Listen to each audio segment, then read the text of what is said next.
سێمە لە پلکەی حەدیقەکە عاشورین. ئەگە سەیکەن بەڕێزان،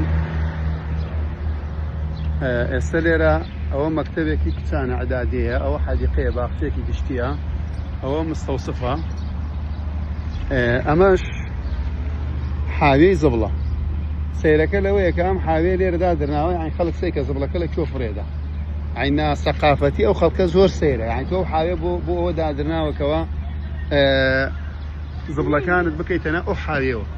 هەی بەداخەوە تۆی وەرە ئەمە هەمووی مەکتەبە ڕۆژانە تەلەبە لێرەوە هاتووەکە، بەڵام بەداخەوە بینی خەڵک لەگەڵ ئەوەش کە حاوێکە دادرناوە زبڵەکە لە بانجادەکە فرێدرێ.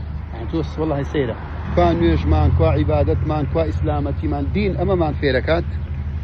دین ئەڵێ لێرە زبڵەکەت فرێ بدە، ئیسلام ئەوەمان پێڵێت خوا، ئەمە ئیسلامەتی و نوێژەکان و مزگەوت و حاجەتیمانە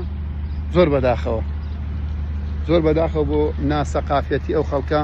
ئومێدەوارم کە ئەم زبڵە فڕێ ئەدرێ بکرێتەنە ئەو حاوێەوە، نەک لەبان ئەو جادایە فڕێ بدرێ کە بەڕاستی جێی داخە، جێی دواکەوتنی ئەم میللەتەیە. خوای گەورە هەموو لایەکمان هۆشیار بکات.